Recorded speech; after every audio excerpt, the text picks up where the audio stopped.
बिस्मिल्लाहिर्रहमानिर्रहीम। अस्सलाम वालेकुम व्यूअर्स, और कैसे हैं आप। आज मेरे किचन में बीफ का आलू गोश्त बनने जा रहा है।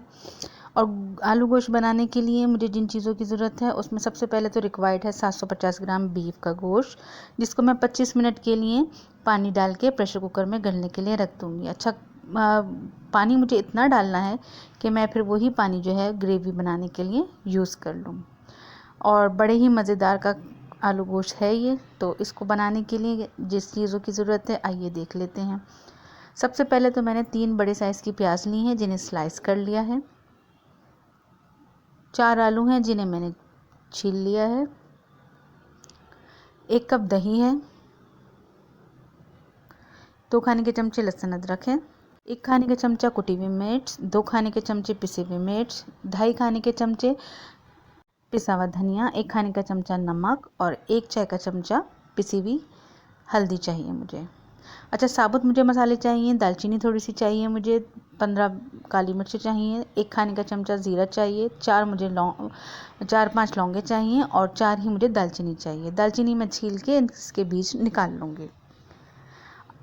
अब 1 कप ऑयल है, उसमें मैं ये प्याज डाल के ब्राउन कर लूँगी और ब्राउन करने के बाद मैं इसको निकाल लूँगी। तमाम प्याज को मैं निकाल लूँगी जब ये गोल्डन ब्राउन हो जाएगी। अब मैं ब्लेंडर के अंदर तमाम मसाले जो साबुत थे वो डाल रही हूँ। अब मैं दही ऐड करूँगी इसमें, और उसके बाद मैं इसमें जो प्याज लाल करके निकाली थी वो ऐड करूँगी। ये मैंने तमाम प्याज ऐड करके निकाल ली थी गोल्डन ब्राउन। अब मैं ये इसमें ऐड करी हूँ और अच्छे से मैं इसको पेस्ट बना लूँगी। ब्लेंडर में चला के बारीक पेस्ट बना लूँगी मैं इसका। अब उसी ऑयल में मैंने लहसुन अदरक डाला है। लहसुन अदरक डाल के मैं भून रही हूँ इसमें।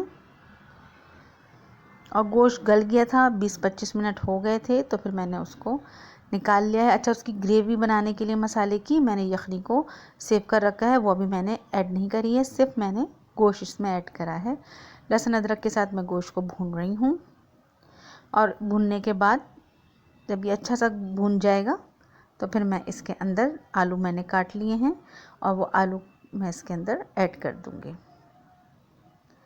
और फिर आलू के बाद मैं जितने भी सारे मैंने स्पाइसेस बताए थे, नमक, मिर्च, धनिया जो है वो सब मैं इसमें एक एक करके डाल दूँगी।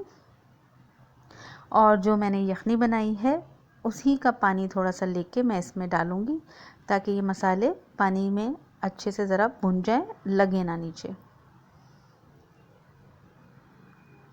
यखनी का थोड़ा मैंने पानी डाल दिया है। अब मैं इसको चला के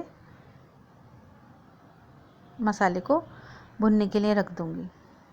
जब ज़रा मसाला अच्छा सा भुन जाएगा और तेल ऊपर आने लगेगा तो फिर उसके बाद देखते हैं मैं क्या करती हूँ।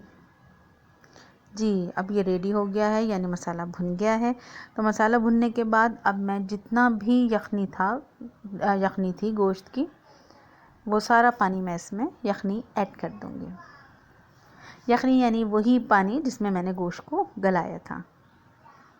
अब इसको मैं तब तक पकने के लिए रख दूँगी, तकरीबन 10-15 मिनट लगेंगे जब तक ये आलू गल जाए। मैं इसको कवर करके उस वक्त तक के लिए पकाऊंगी जब तक आलू गल जाएंगे। गोश्त गला हुआ ही है, इसमें थोड़ा पक के उसके अंदर सारा मसाला वगैरह आ जाएगा।